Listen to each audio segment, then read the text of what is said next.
पतंजलि योग दर्शन के प्रथम पाद के अब हम सूत्र पढ़ेंगे 21 और 22 और इनको हम जानेंगे कि सूत्र हमें क्या समझा रहे हैं। हमने इससे पहले असंप्रज्ञात समाधि पढ़ी थी और असंप्रज्ञात समाधि किन व्यक्तियों को सिद्ध होती है, किन साधकों को सिद्ध होती है, ये हमने पढ़ा। उसमें हमने पढ़ा कि असंप्रज्ञात समाधि जो उपाय प्रत्यय है वो योगियों को सिद्ध होती है। तो फिर आगे हम ये बोलते हैं कि पतंजलि जी कहते हैं कि योगी कैसे होते हैं, कितने प्रकार के योगी होते हैं, तो ये हम आज जानते हैं। तो इस सूत्र में बोलते हैं तीव्र संवेगानाम मासन।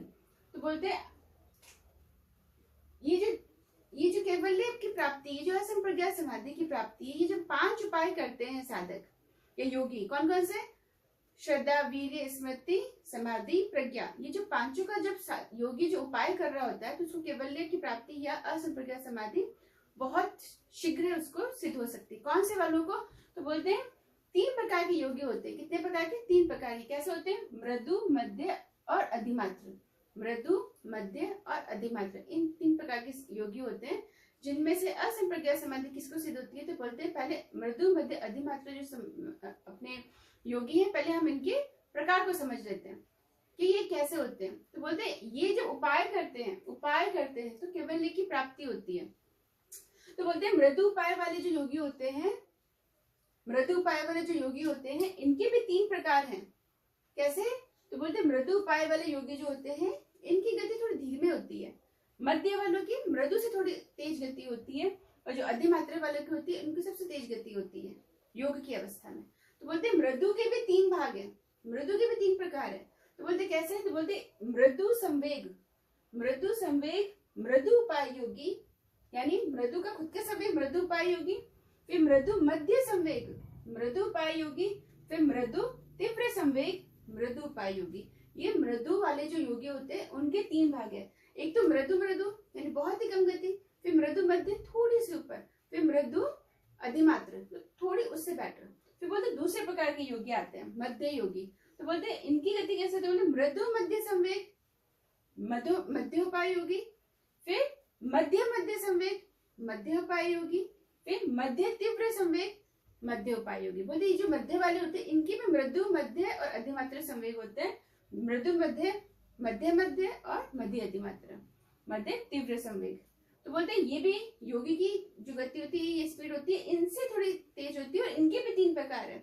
इसमें भी एक मृदु मध्य है, एक मध्य और एक मध्य तीव्र है। फिर बोलते हैं तीसरा है योगी का प्रकार अधिमात्र उपाय। तो बोलते हैं अधिमात्र उपाय वाले योगी की गति कैसे होती है? बोलते हैं इनकी गति होती है मृदु तीव्र अधिमात्र उपाय, मृदु तीव्र अधिमात्र उपाय योगी, मध्य तीव्र अधिमात्र उपाय योगी और तीव्र अधिमात्र उपाय योगी। तो बोलते हैं ये जो योगी होते हैं इनकी जो गति होती है ना, ये सबसे तेज होती है, तीव्र संवेगानामा आसन। तो बोलते हैं सबसे तेज होती है, ये सबसे निकट होते हैं कैवल्य की अवस्था में। इनकी जो कैवल्य प्राप्ति की अवस्था होती है वो सबसे निकट होती है, इनको सबसे जल्दी लगती है। तो बोलते हैं उसमें भी मृदु मध्य अधिमात्र तत्व अपि विशेष है। तो बोलते हैं इनके अंदर भी मृदु मध्य अधिमात्र की जो तीव्र अवस्था वाले जो योगी, अधिमात्र वाले जो योगी हैं, इनकी ही कैवल्य की जो प्राप्ति होती है वो सबसे निकट होती है। तो बोलते कैसे? तो बोलते मृदु तीव्र अधिमात्र वाली होती है, इनकी कैवल्य लगता है शीघ्र, और इनका लगता है मध्य तीव्र वालों का होता है शीघ्रतर, लग रहा है शीघ्रतर मध्य तीव्र अधिमात्र वालों का, और अधिमात्र वालों का शीघ्रतम, लग गया, सबसे निकट। तो बोलते हैं इनमें भी 3 है, शीघ्र, शीघ्रतर और शीघ्रतम, यानी लग रहा है, लगा और लग गया। तो बोलते हैं ये भी उपाय योगियों की विशेषता होती है कि जो कैवल्य की प्राप्ति है उसमें जो उपाय करते हैं, 5 उपाय करते हैं हमने, कौन कौन से? प्रज्ञा, श्रद्धा, वीर्य, स्मृति, समाधि, प्रज्ञा। ये जो 5 उपाय ये योगी कर रहे होते हैं, उन योगियों के अंदर भी 3 कैटेगरी है, मृदु मध्य अधिमात्र। उनमें भी मृदु के भी 3 प्रकार है, मध्य के भी 3 प्रकार है, और अधिमात्र के भी 3 प्रकार है। तो उसमें जो सबसे तेजी से असंप्रज्ञात समाधि या कैवल्य की प्राप्ति होती है वो किसको होती है? इस वाले को होती है, मृदु तीव्र अधिमात्र, मध्य तीव्र अधिमात्र और तीव्र अधिमात्र। तो बोलते हैं ये तीनों की लगती है। इन तीनों में भी मृदु की सबसे लेट लगती है, यानी इन तीनों में भी शीघ्र लग रही है, मध्य की लगी और अधिक मात्रा की लग गई, मतलब बहुत निकट, बस ये बहुत पास पास मत बोलते हैं। मृदु, मध्य, द्विमात्र, तत्व, तत्वपि, बस विशेष है तो बोलते विशेष में कौन, ये तीनों, इन तीनों की ही सबसे तेजी से लगेगी।